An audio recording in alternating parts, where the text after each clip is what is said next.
Spiritual gifts. Pursue love and earnestly desire the spiritual gifts, especially that you may prophesy. It is clear that the church in Corinth was divided on various issues. They disagreed about the preachers, about how to eat, about whether to marry or remain single, and about which of the spiritual gifts must be honored, should be most honored. Once he has answered the initial problems, Paul shows how spiritual gifts go from being a problem to being a means of unity. Why? Which gift is the best? None. Why? Spiritual gifts, many gifts, one giver, many members, one body. The unifying element, the excellence of love. Special gifts, the gift of tongues, the gift of prophecy, spiritual gifts. Many gifts, one giver. But there are differences of gifts, but the same Spirit. Who gives spiritual gifts? There are differences of gifts, ministries, workings, but the same Spirit, Lord Elohim, to help us understand the relationship between spiritual gifts and their giver. Paul uses three terms to identify them, highlighting their diversity, gifts, ministries, and operations. However, the giver is one, the Holy Spirit, the Lord Yeshua, and Elohim the Father. That is to say, the deity working in unison. But Elohim does not bestow gifts as the Greco-Roman gods did. There is no ecstasy nor a hierarchical selection of the recipients of the gifts, such as, for example, the priestesses. Why does Elohim give different gifts to different people? Spiritual gifts are used for the benefit of the church. Only Elohim knows which people can use a particular gift to achieve that purpose. What gifts does Paul give as examples among the many others that exist? Word of wisdom, word of knowledge, faith, help to perform miracles, service, teaching, exhortation, generosity, leadership, mercy, apostleship, evangelism, pastorate, and master's degree. Many members, one body. Just as a body, though one has many parts, but all its many parts form one body, so it is with Messiah.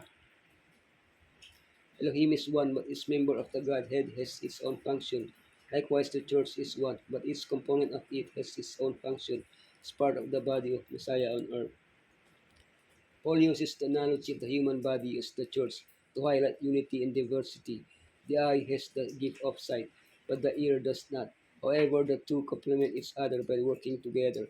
Similarly, in the church, each person carries out their work according to the gifts they have received.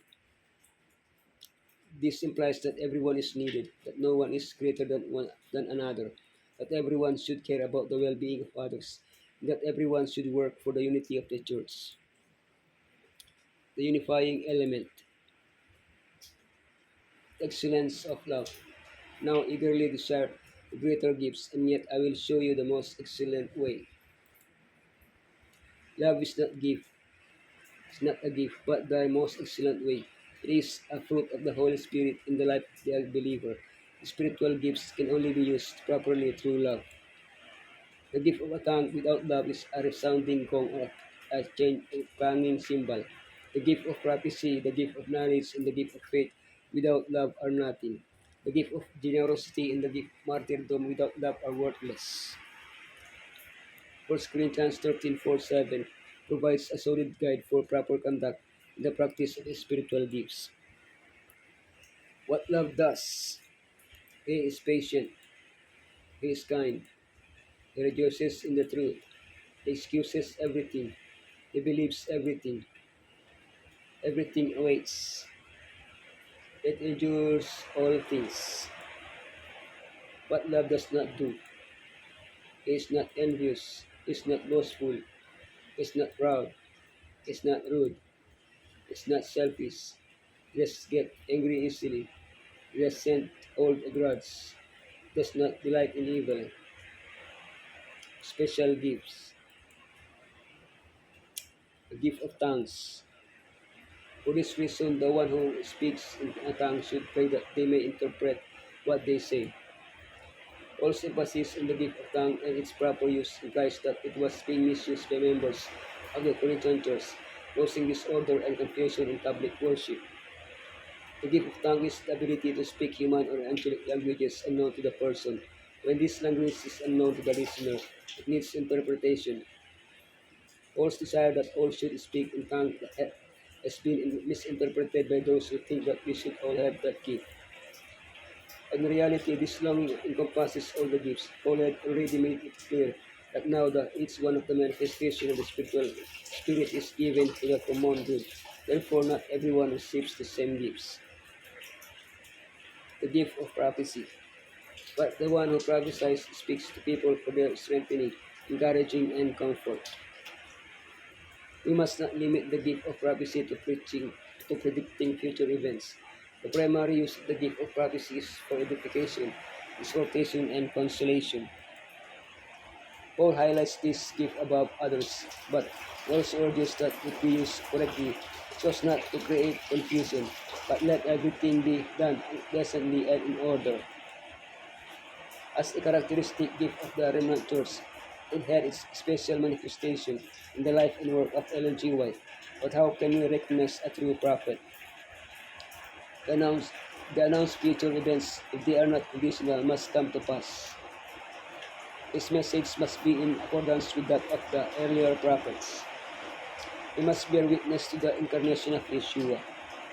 His life must be in accordance with the biblical message he preaches. In all the Lord's arrangements, there is nothing more beautiful than his plan of giving to men and women diversity of gifts. The church is his garden, adorned with a variety of trees, plants, and flowers.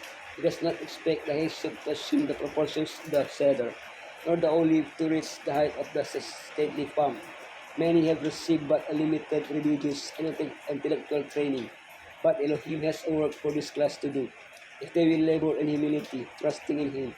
Different gifts are imparted to different ones, that the workers may feel their need of one another. Elohim bestows these gifts, and they are employed in His service, not to glorify the possessor, nor to uplift men, but to uplift the world's Redeemer.